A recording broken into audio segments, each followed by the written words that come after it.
everyone, this is Shweta. My name is Inder and welcome to our channel. It's time for next scene from movie Meenaram. Let's watch it. Yeah.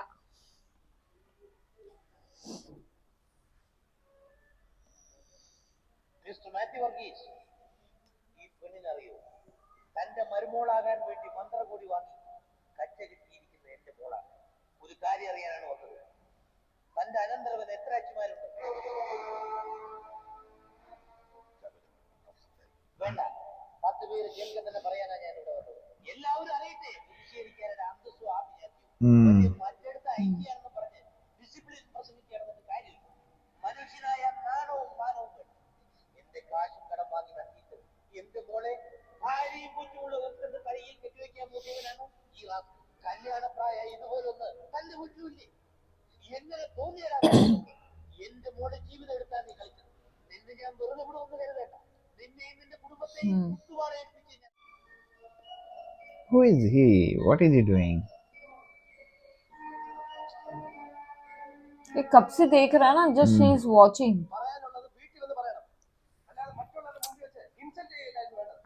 അയാളുടെ കരണക്കുറ്റി നോക്കി ഒന്നും വെച്ചു കൊടുക്കാൻ പാടില്ല ഡാഡിക്ക്. വൈകി പറഞ്ഞാൽ ചെയ്യാം. അയാളുടെ സ്ഥാനത്ത് ഞാനായിരുന്നെങ്കിൽ ഇങ്ങനെ തന്നെ പ്രതികരിച്ചേനെ. അന്തസ്വർഗമാനമൊക്കെ നമുക്ക് മാത്രമല്ലല്ലോ ഉള്ളത്. അതിന് മുറിവ് വെക്കുമ്പോൾ ഞാനും നീയൊക്കെ ചെയ്യുന്നത് ആ കുട്ടി ചെയ്തു. നന്നായി നയാ കഴിഞ്ഞല്ലോ എല്ലാം. ഇപ്പോഴാ എന്റെ മനസ്സൊക്കെ അറിയേണ്ടതെല്ലാം എല്ലാവരും അറിഞ്ഞു കഴിഞ്ഞു. കേൾക്കേണ്ടതെല്ലാം കേട്ടില്ലേ? ഇനി ബാക്കിയുള്ളത് നീനെ സ്വീകരിക്കുന്നതാണ്. വേണ്ടെന്ന് വെക്കാം. നിനക്ക് സത്യാഗ്രഹമോ ആത്മഹത്യയോ എന്ത് വേണം ചെയ്യാം. പക്ഷെ എനിക്കറിയണം എന്താ തീരുമാനം. ഞാനിവിടെ സ്വീകരിക്കാം. ആവശ്യം പറഞ്ഞു ബോബിയുടെ ആയിരുന്നു. ഇതാണ് എനിക്ക് ചോദിച്ചു വരുന്നത്. കഴിച്ച് കൊല്ലി ഞാൻ കണ്ടില്ലേ? അതായിരിക്കും എന്റെ അവസാനം. ഇനി നിന്റെ വല്ല വിദ്യയും ബാക്കിയുണ്ടോ ഈ കൊച്ചി നിന്റെ അന്നം തെളിയിക്കുക? ഞാൻ എന്റെ ചങ്ക് പൊളിച്ച് കാണിച്ചാൽ നിങ്ങളൊക്കെ ചെമ്പത്തി പോലെ പറയൂ. അതുകൊണ്ട് ഞാൻ ഇനി പറഞ്ഞിട്ട് കാര്യമില്ല. ഇനി ഡാഡി പറഞ്ഞു ഞാൻ എന്താ ചെയ്യേണ്ടത് അതുപോലെ ചെയ്യാം. തീർച്ചയാണോ? അതെ. ഇറക്കി വിടണോ? കൊല്ലണോ? കുഴിച്ചു വിടണോ? പറ. ഇപ്പൊ ചെയ്യാം. വരുന്നിടത്ത് വെച്ച് കാണാം. നീ ഇവിടെ വിവാഹം കഴിക്കണം. അതാ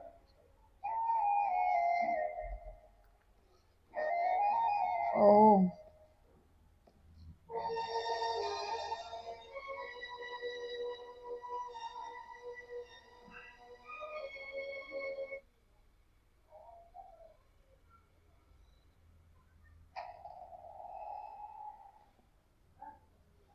ഉറങ്ങിയല്ലേ? അപ്പൊ സൗകര്യമായിരുന്നു. ഇന്നെന്റെ വിവാഹം നടക്കേണ്ട ദിവസം. നാട്ടുകാരും വീട്ടുകാരുമായിട്ട് ഒരുപാട് പേര് പള്ളിയിൽ വന്നു. അവരോടൊക്കെ എന്റെ ഡാഡി ബോബി മോന് വേറൊരു ഭാര്യയും കുഞ്ഞും ഉണ്ടാക്കാത്ത പറഞ്ഞ നാണം കെട്ടി. പക്ഷെ എനിക്കൊരു സങ്കടമില്ല. ഞാൻ കിട്ടാൻ ഉദ്ദേശിച്ചതും നല്ല സുന്ദരിയും മിടുക്കിയായിട്ടുള്ള പെണ്ണാണ്. So I am not a loser in the bargain. ഈ കച്ചവടം എനിക്ക് നഷ്ടമല്ലാതെ.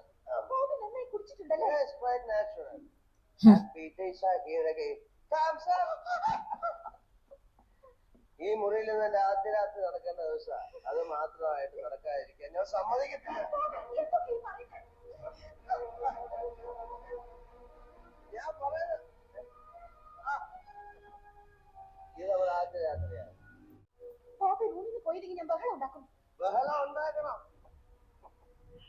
എല്ലാരും വരെ എന്ത് പറയാം? നീ എന്നെ കയറി പിടിച്ചത് വെള്ളാടിച്ച് ഞാൻ നിന്നെ കയറി പിടിച്ചത്. ഭർത്താവ് ഭാര്യ കയറി പിടിക്കുന്ന കുറ്റാണോ? എല്ലാരും വിളി. ഞാൻ വിളിക്കാം. अरे बाबा रे बाबा. ഞാൻ നിന്റെ മുമ്പില് കൊണ്ട് കഴിഞ്ഞാ പണ്ട് കുറെ പരിശുദ്ധ പ്രയോഗം കാണിച്ചു. ഞാൻ ഇന്ന് മനസ്സ് വെച്ചിരുന്നെങ്കിലേ ദ്വാ കിടക്കുന്ന പോലെ കുറെ എണ്ണം നിന്റെ എളിയിൽ ഇരുന്നേനെ. മനസ്സിലായില്ലേ? അതൊന്ന് മോളിക്കാം. ചേട്ടാ മോളുടെ ഭർത്താവല്ലേ? ലോക പാല് പൂമറ്റ് ഒന്നും ഇല്ലാതെ രാത്രി അത് അവിടെ നടത്താം. വാടി വാടി ഇവിടെ എവിടെയെങ്കിലും എനിക്കിത് ചെയ്യിക്കണ്ടേ? എന്നാ പറ. എന്റെ ഉദ്ദേശം എന്താ? പറയടി. Okay.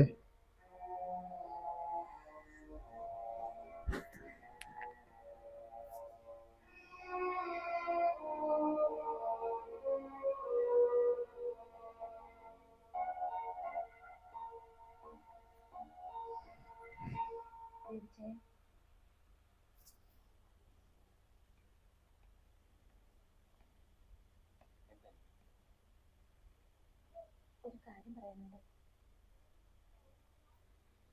ഒരു നിമിഷം.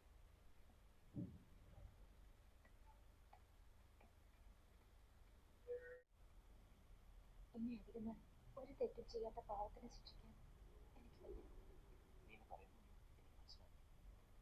കുറച്ചുനാൾ ബേബിച്ചാൻ ഭാര്യയുമായി തുടങ്ങി ബോംബെയിൽ താമസിച്ചിരുന്ന ഓർമ്മയുണ്ട്.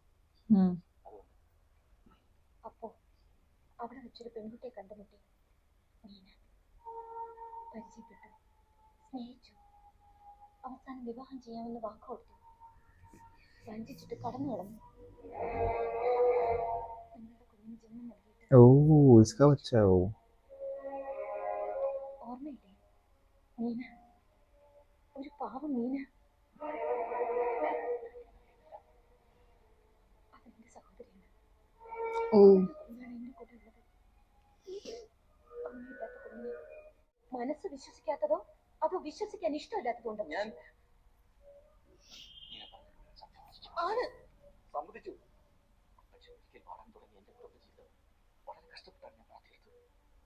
എത്ര ക്രൂരത ചെയ്തു വന്നാലും ഇനി നശിപ്പിക്കാൻ ഞാൻ തയ്യാറാണ്. എനിക്കാരെ അറിയില്ല. ആര് നിങ്ങൾ ചെയ്ത പാവത്തിന് ബലിയാടാകേണ്ടി വന്നത് ബോബിയാണ്. ഒരുപാട് ദ്രോഹിച്ചു മീന പാവത്തിനെ. ഇനിയും വയ്യ. സത്യം ഞാൻ എല്ലാവരോടും പറയും. നീ എന്നെ വെറുതെ ഉമ്മാക്കി അടിച്ചു പേടിപ്പിക്കുന്നത് നിനക്ക് എന്താ വേണ്ട? ഈ കുഞ്ഞിന് ഉണ്ണാനും ഉടുക്കാനും പഠിക്കാനും വളരാനും വേണ്ട എന്ത് വേണമെങ്കിലും ഞാൻ തരാം. എത്ര പണം വേണമെങ്കിലും. പറയൂ, എന്താ വേണ്ടത്? ആ കുഞ്ഞിനൊരു അച്ഛൻ വേണം. സ്വന്തം അച്ഛൻ ജീവിച്ചിരിക്കുമ്പോൾ അനാഥയായിട്ട് അവൾ വളരാൻ ഞാൻ സമ്മതിക്കില്ല. അതാണ് എന്റെ ആവശ്യം. ഈ പുതിയ കഥ എത്ര സത്യമാണെങ്കിലും അതൊക്കെ നുണക്കഥയാക്കി കാണിക്കാൻ എനിക്ക് കഴിയും. ഒരാളും നിന്നെ വിശ്വസിക്കില്ല. ഞാൻ വിശ്വസിക്കും.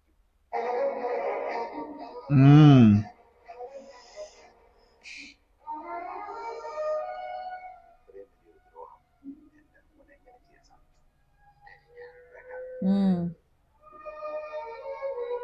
ഒരുപാട് വാക്കുകൾ ശ്രദ്ധിച്ചു ഒതുക്കിയെടുക്കേണ്ടി വരും.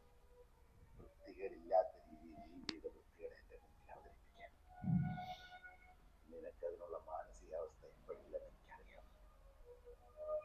നിനക്ക് പക്ഷെ പിടിക്കും, മാപ്പ് ചോദിക്കും, നിഷേധിക്കും. പക്ഷെ ഈ സന്ദർഭത്തിൽ ഇവിടെ ഇതൊന്നും പരിഹാരമാണ്. ഞാൻ എന്തുകൊണ്ടാണ് പറയുന്നത്? ഇങ്ങനെ ഒരു ചുറ്റുപാടിൽ ഈ ഒരു ചോദ്യം മാത്രമേ നിനക്ക് സ്വല്പം വിവേചനം ചിന്തിക്കാൻ എനിക്ക് കഴിയും. പക്ഷെ ഒരു തീരുമാനമെടുക്കാനാവുന്നില്ല.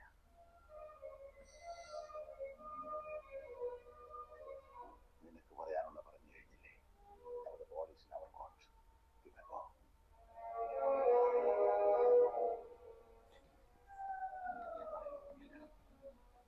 ഞാൻ തെറ്റിയത് പോയി.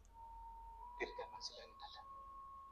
ഒരിക്കൽ തകർന്നത് ഒട്ടിച്ചേർത്ത് നിങ്ങളെല്ലാം കൂടെ വേനി അറിഞ്ഞാൽ ഒരു കുഞ്ഞിന് അച്ഛനുണ്ടാവുമ്പോൾ മറ്റഞ്ചു കുഞ്ഞിനൊക്കെ അമ്മയില്ലാതാണ്. ഏത് തുലാസിലാണ് പറയും.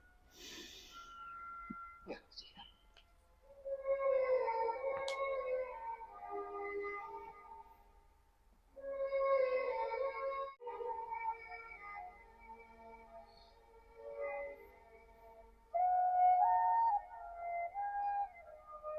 എന്താ ആലോചിക്കുന്നു?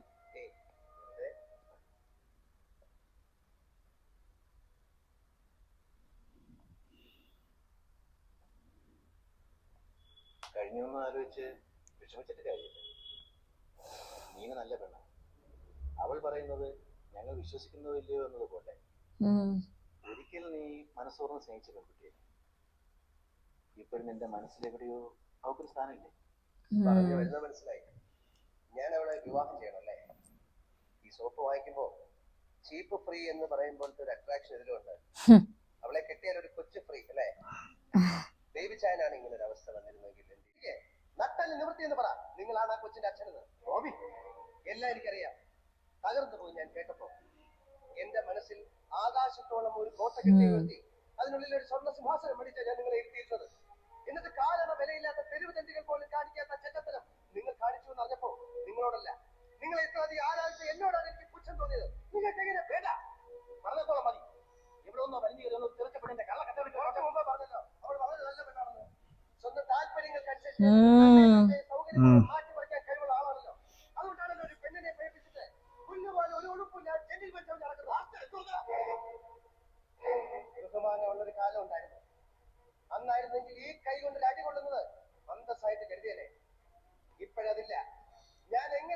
ഇരിക്കാന്ന് എനിക്കറിയില്ല. ഏതും കൂടെ കാണാൻ ബാക്കി. കുഞ്ഞിനെ പോലെ തന്നെ കെട്ടിപ്പിടിച്ച് പൊട്ടിച്ചിരിച്ച് നടക്കുന്ന കണ്ട് സന്തോഷം കൊണ്ട് കണ്ടു. അത് പൊളിച്ചു. തല്ലിച്ചാടുന്നതാണ് എനിക്ക് വയ്യ. ഇത്രയൊക്കെ അനുഭവിക്കാൻ ഞാൻ എന്ത് പാവമാണ് ചെയ്തത്.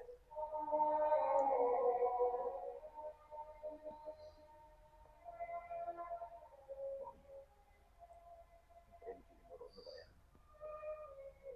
ഒന്നും വയ്യാതെ പോകാവുന്നതോടെ പോയി ഈ കുടുംബത്തെ തകർച്ചമാക്കിയോ. എന്റെ അധികാരമായിട്ടോ നിന്നെ വളർത്തിയുടെ കുഞ്ഞിട്ടില്ല. വേണ്ട ഡാഡി, ഡാഡി അത് പറയണ്ട. മനസ്സിലായി? ഇതിന്റെ വ്രതം ഞാൻ ഏറ്റെടുക്കാം. ഇത്രയും നാൾ എനിക്ക് ഈ വീട്ടിൽ വിളമ്പിയ ചോറിന് നന്ദി കാണിക്കാനുള്ള ഒരു അവസരമായിട്ട് ഞാനത് കാണുന്നുള്ളൂ. ഡാഡിയുടെ മകൻ എന്നും മാന്യമായി തന്നെ കഴിയട്ടെ.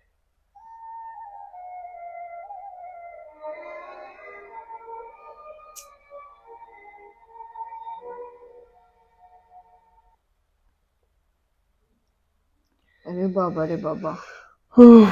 This was the thing. Oh, I was not expecting that, यार. Yes. Like उसके बड़े भाई का बेटी है यार ये. Yes. जब ये वो नहीं स्टार्टिंग वाला था, they were going through divorce, but अभी थोड़ा लोग क्लोज आ गया वापस, so divorce is not happening. तो जब वो बीच का past था, he did all these things at that time, of course. But now let's see how is it gonna end now, of course. Okay. Cool guys, so let's wait for more now. So I guess so climax party रहेगा इसके बाद. तो anyways, take care. Bye bye.